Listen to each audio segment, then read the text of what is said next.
అందరికీ నమస్కారం. మనం ఈరోజు ఏసీఎల్ లిగమెంట్ ఇంజురీస్ గురించి మాట్లాడదాం. సో ఏసీఎల్ లిగమెంట్ ఇంజురీస్ జనరల్గా స్పోర్ట్స్ ఆడేవాళ్ళు, అలాగే టూ వీలర్స్ లో పడిన, అట్లాగే ట్విస్టింగ్ ఇంజురీస్ ఏమన్నా ఉన్నా వాళ్ళలో జనరల్గా ఏసీఎల్ లిగమెంట్ తెగటం అనేది మనం తరచుగా వింటూ ఉంటాం.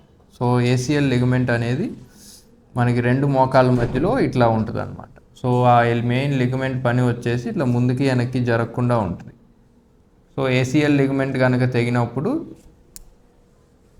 మనకి ఎంఆర్ఐ స్కానింగ్లోనే కనపడుతుంది ఏసీఎల్ లిగమెంట్ అనేది. So once the ACL ligament is torn మనకి స్టెబిలిటీ అనేది ఉండదు మోకాలకి. సో దానికి మనం ఇప్పుడు లేటెస్ట్ ఆపరేషన్ వచ్చేసి కీ హోల్ సర్జరీ, ఆర్థ్రోస్కోపీ ద్వారా ఏసీఎల్ రీకన్స్ట్రక్షన్ అనేది చేస్తాం. అదే ఆర్థ్రోస్కోపీ ద్వారా సన్న గొట్టం ద్వారా కెమెరా పంపించి లోపల ఏసీ తెగిన లిగమెంట్ ప్లేస్లో ఇంకొక కొత్త లిగమెంట్ తయారు చేసి వేస్తారు. అందులో మోస్ట్ రీసెంట్ అడ్వాన్సెస్ వచ్చేసి ఆల్ ఇన్సైడ్ ఏసీఎల్ రీకన్స్ట్రక్షన్ అంటారు. అంటే ఏంటంటే ఈ రీకన్స్ట్రక్షన్లో మనకి ఎముక కోత తక్కువగా ఉంటుంది.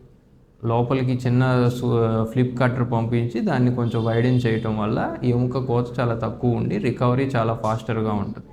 అట్లాగే ఇంటర్నల్ బ్రేస్ అని ఉంటుంది. So all inside reconstruction with internal brace వేయటం వల్ల ఏంటంటే రిటర్న్ టు స్పోర్ట్స్ ఫాస్టర్గా ఉంటుంది. ఫిజియోథెరపీ అవి ఫాస్టర్గా చేయటం వల్ల రికవరీ చాలా ఫాస్ట్గా ఉండి చాలా బాగుంటుంది.